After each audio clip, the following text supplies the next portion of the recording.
They ruled with wisdom, power, and mystery. From Nefertiti's beauty to Cleopatra's cunning, Egypt's queens were more than just royal figures. They were forces who shaped the ancient world. Today we'll unveil the secrets behind their legendary reigns. Cleopatra VII was the last active ruler of the Ptolemaic Kingdom of Egypt. She lived a very long time ago, from the year 69 BC to 30 BC. Her story is, well, one of power, love, and tragedy. Cleopatra was not originally from Egypt. Her family, the Ptolemies, actually came from Greece. They had ruled Egypt for almost 300 years before she was born, which meant that while she was the queen of Egypt, her heritage was Macedonian Greek. She was a descendant of Ptolemy I Soter, who had served as a general under Alexander the Great. Her life was set in a time of great change, when the powerful Roman Republic was expanding its influence across the world, including her own kingdom. When Cleopatra was just 18 years old, her father, King Ptolemy XII, died. His will stated that Cleopatra should rule Egypt together with her younger brother, Ptolemy XIII. At that time, it was common for a queen to have a male co-ruler, usually a brother or a son. So, she became queen in the year 51 BC. However, sharing power was not easy. Her brother was only 10 years old, and the powerful men in his court did not want a strong woman like Cleopatra to have control. They saw her as a threat to their own influence and plotted to remove her from the throne, wanting to rule through the young king themselves. The court officials soon turned against Cleopatra. They used their power to make her brother the sole ruler of Egypt. They forced Cleopatra to flee from the capital city of Alexandria. This was, honestly, a very dangerous time for her. She was a queen without a kingdom, exiled from her own home. But Cleopatra was not someone who gave up easily. She was smart, determined, and incredibly brave. She gathered an army in Syria and prepared to fight to reclaim her rightful place as the Queen of Egypt. She knew she had to be clever and strong to defeat her enemies and take back her throne from her brother's manipulative advisors. This period of exile showed the world just how resourceful Cleopatra was.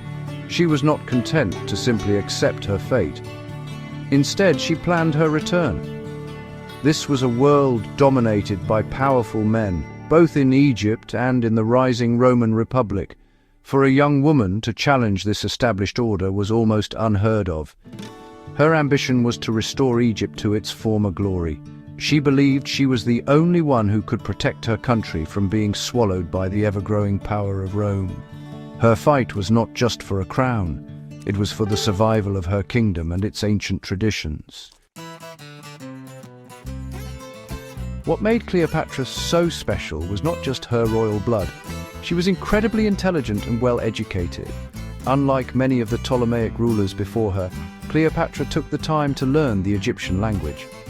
This was, honestly, very unusual. Most of her family spoke only Greek, the language of the ruling class. By speaking Egyptian, she could communicate directly with her people. This showed them that she cared about their culture and traditions. She also learned many other languages, including those of the Parthians, Hebrews, and Arabs. This skill made her an excellent diplomat, able to negotiate with leaders from different parts of the world. Cleopatra was known for her captivating charm and charisma. Ancient writers did not always describe her as a great beauty in the way we might think of it today. Instead, they focused on her intelligence and her irresistible personality. She had a beautiful voice and knew how to use conversation to win people over. She could talk about philosophy, science, or politics with great knowledge.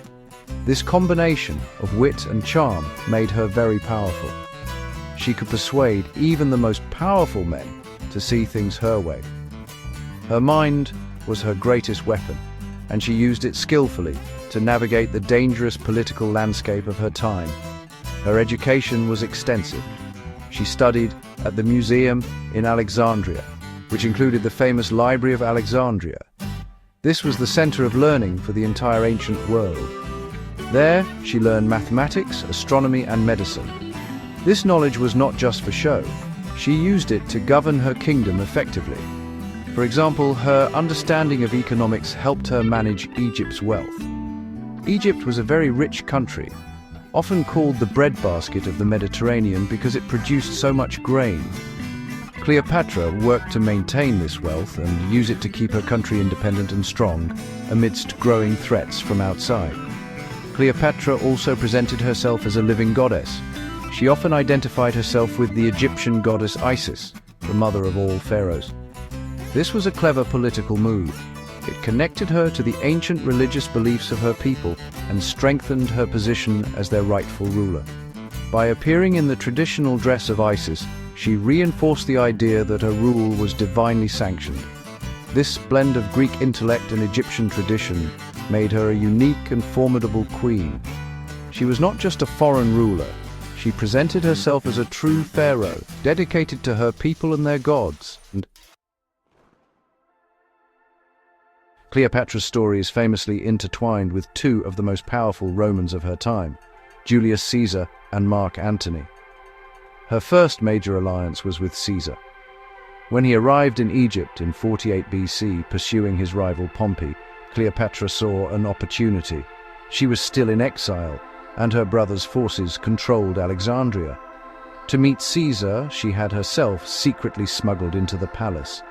A famous story says she was rolled up inside a carpet or a linen sack. When the bundle was unrolled before Caesar, she emerged, surprising him with her boldness and intelligence. Caesar was immediately impressed by the young queen. Caesar decided to help Cleopatra regain her throne. He was the most powerful man in Rome, and his support was decisive. He defeated the army of her brother, Ptolemy XIII, who drowned in the Nile River during the battle. With Caesar's help, Cleopatra became the undisputed ruler of Egypt. She then ruled alongside another younger brother, Ptolemy XIV, but she held all the real power. Cleopatra and Caesar also had a personal relationship, and she gave birth to his son, whom she named Ptolemy Caesar. But he was more famously known as Caesarion, or Little Caesar. This child strengthened her position, as he was a potential heir to both Egypt and Rome. After Julius Caesar was assassinated in Rome in 44 BC, the Roman world was thrown into chaos. A new power struggle began, this time between Caesar's heir, Octavian, and his top general, Mark Antony. Cleopatra's future and the future of Egypt was once again uncertain. She needed a new Roman ally to protect her kingdom. She found that ally in Mark Antony. He summoned her to Tarsus to question her loyalty. Instead of appearing as a nervous subject, Cleopatra arrived on a magnificent barge, dressed as the goddess Venus, the Roman equivalent of Aphrodite. Antony was completely captivated by her. The alliance between Cleopatra and Mark Antony was both political and personal. They fell deeply in love and had 3 children together. For years, Antony lived with her in Alexandria, and they ruled the eastern part of the Roman world as a power couple. Antony gave Cleopatra and their children control over vast territories, which angered his rival Octavian back in Rome. Octavian used this relationship to his advantage. He portrayed Antony as a man under the spell of a wicked foreign queen who wanted to conquer Rome. This propaganda war turned the Roman people against Antony and set the stage for a final, decisive conflict. The growing conflict between Octavian and the powerful couple of Antony and Cleopatra finally led to war.